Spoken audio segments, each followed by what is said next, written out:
Hi എല്ലാവർക്കും നമസ്കാരം. അപ്പോൾ ഇന്നത്തെ എൻ്റെ വീഡിയോ കപ്പ ബിരിയാണി എങ്ങനെയാണ് ഉണ്ടാക്കുന്നതെന്നാണ്. വളരെ ഈസി ആയിട്ട് ഞാൻ കപ്പ ബിരിയാണി ഉണ്ടാക്കിയിട്ടുണ്ട്. 3-4 സ്റ്റെപ്പിൽ കപ്പ ആദ്യം ഉണ്ടാക്കും, പിന്നെ ഇറച്ചിയും എല്ലും കൂടെയൊക്കെയുള്ള ഇറച്ചി അതും നമ്മൾ മാരിനേറ്റ് ചെയ്യും, പിന്നെ അതിൻ്റെ മസാലകൾ ഉണ്ടാക്കും, പിന്നെ എല്ലാം കൂടെ മിക്സ് ചെയ്യും. അങ്ങനെയാണ് ചെയ്തിരിക്കുന്നത്. അപ്പം അധികം എണ്ണയൊന്നും ഞാൻ ചേർത്തിട്ടില്ല. വളരെ രുചിയുണ്ട്. നമുക്കൊന്ന് നോക്കാം എങ്ങനെയാണ് ഈ കപ്പ ബിരിയാണി വളരെ ഈസി ആയിട്ട് സിമ്പിൾ വേയിൽ ഉണ്ടാക്കുന്നത്.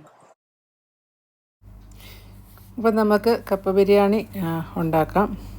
അപ്പം ഞാൻ ആദ്യം നമ്മുടെ കപ്പ, എന്നോട് പച്ചക്കപ്പയാണ് എടുത്തിരിക്കുന്നത്, 1 കിലോ എടുത്തിട്ടുണ്ട്. അത് നമുക്ക് ക്ലീൻ ചെയ്ത് അതിൻ്റെ തൊലിയൊക്കെ കളഞ്ഞ് നന്നായിട്ട് കഴുകിയിട്ട് നമുക്ക് ഇതുപോലെ കൊത്തി അരിയണം. ഓക്കെ, എന്നിട്ട് പിന്നെ ഒന്നുകൂടെ കഴുകിയിട്ട് വേറൊരു പാത്രത്തിലോട്ട് മാറ്റി നേക്ക വെള്ളം ഒഴിച്ച് വേവിച്ചെടുക്കുക. തിളച്ച് കഴിയുമ്പോൾ ഇച്ചിരി ഉപ്പും മഞ്ഞളും കൂടെ കൂടിയിട്ടിട്ട് നന്നായിട്ട് സോഫ്റ്റ് ആകുന്നിടം വരെ വേവിക്കണം. നന്നായിട്ട് വെന്ത് കഴിയുമ്പോൾ ഞെക്കി നോക്കിയാൽ മതി, അപ്പോൾ അറിയാൻ പറ്റും. വെന്ത് കഴിയുമ്പോൾ അതിൻ്റെ വെള്ളം അങ്ങോട്ട് ഊറ്റിക്കളഞ്ഞിട്ട് നമുക്ക് അതങ്ങോട്ട് മൂടി മാറ്റി വെക്കണം. ഇനി നമുക്ക് ഇറച്ചി ശരിയാക്കി എടുക്കണം. ഇറച്ചി നന്നായിട്ട് കഴുകി, എല്ലോടുകൂടിയുള്ള ഇറച്ചി കഴുകിയിട്ട് അത് മാരിനേറ്റ് ചെയ്യണം. മാരിനേറ്റ് ചെയ്യാനായിട്ട് ഉപ്പും മഞ്ഞളിൻ്റെ പൊടിയും കുറച്ച് കുരുമുളക് പൊടിയും ഒരല്പം കറിവേപ്പിലയും കൂടെ ഇട്ട് കൈകൊണ്ട് തന്നെ നന്നായിട്ട് തിരുമ്മി, അതിലേക്ക് ഉപ്പൊക്കെ പിടിക്കുന്നത് പോലെ തിരുമ്മി യോജിപ്പിക്കണം. എന്നിട്ട് നമുക്കിത് ഒരു 1 മണിക്കൂർ മൂടി മാറ്റി വയ്ക്കാം. 1 മണിക്കൂർ കഴിയുമ്പം ഒരു കുക്കറിലേക്ക് ഇറച്ചി മാറ്റിയിട്ട് വെള്ളമൊന്നും ഒഴിക്കേണ്ട, അങ്ങനെ തന്നെ വെച്ച് ഒരു 5 വിസിൽ വരെ, 5-6 വിസിൽ അല്ലെങ്കിൽ ഒരു 10 മിനിറ്റ് വേവിച്ച് അതുകൊണ്ട് വെള്ളമൊക്കെ ഇറങ്ങിയിട്ടുണ്ട്. ഇതുപോലെ അതും ഇനി അങ്ങോട്ട് മാറ്റി വയ്ക്കാം.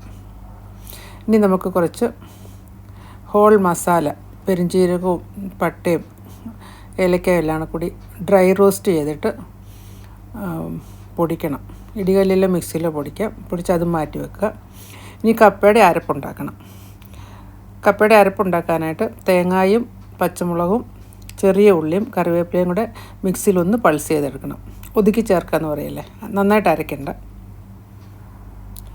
ഇനി ഒരു വലിയ ചീനച്ചട്ടി എടുത്ത് അതിലേക്ക് വെളിച്ചെണ്ണയോ അല്ലെങ്കിൽ നെയ്യോ ഒഴിച്ച് ചൂടായതിന് ശേഷം ഇഞ്ചി ചതച്ചതും വെളുത്തുള്ളി ചതച്ചതും ഇച്ചിരി പച്ചമുളക് 2-3 പച്ചമുളകും കൂടി ഇട്ട് നന്നായിട്ട് മൂപ്പിക്കണം.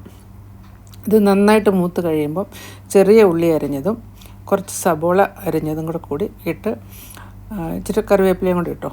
എന്നിട്ട് നന്നായിട്ടത് ബ്രൗൺ കളറാകുന്നിടം വരെ നന്നായിട്ട് മൂപ്പിക്കണം. അത് നന്നായിട്ട് മൂത്ത് കഴിയുമ്പം കുറച്ച് മുളക് പൊടിയും മഞ്ഞളിൻ്റെ പൊടിയും മല്ലിപ്പൊടിയും കൂടി അതിലിട്ട് തീ നന്നായിട്ട് കുറച്ച് വെച്ചിട്ട് ഇത് നന്നായിട്ട് റോസ്റ്റ് ചെയ്യണം.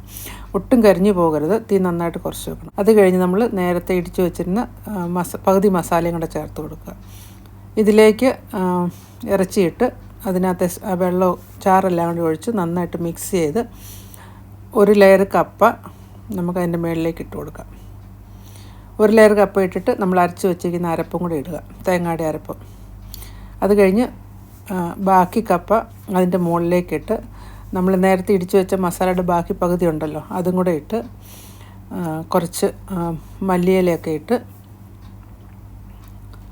ഇത് നന്നായിട്ട് മൂടി വെച്ചിട്ട് ചെറിയ തീയിൽ ഒരു 30 മിനിറ്റ് നേരം ദം ചെയ്തെടുക്കണം. 30 മിനിറ്റ് കഴിയുമ്പം അതിൻ്റെ വെള്ളമൊക്കെ പോയിട്ടുണ്ടായിരിക്കും. നന്നായിട്ട് ഒരു തവി കൊണ്ട് കുത്തി കുഴയ്ക്കണം. നന്നായിട്ട് കുത്തി കുഴച്ച് മിക്സ് ചെയ്ത് ഇച്ചിരി മല്ലിയിലയും കൂടെയൊക്കെ ഇട്ട് നമുക്ക് കഴിക്കാവുന്നതാണ്. ഇതിൻ്റെ കൂട്ടത്തിൽ സള്ളാസും നാരങ്ങ അച്ചാറും ആണ് ഇതിൻ്റെ ചേരുവ. അതും കൂടെ കൂട്ടി നല്ല രുചികരമായ ബിരിയാണി കഴിക്കാം. എല്ലാവരും ഉണ്ടാക്കി നോക്കുക, എന്നിട്ട് കമൻറ്റുകളൊക്കെ അറിയിക്കുക. Thank you for watching my video.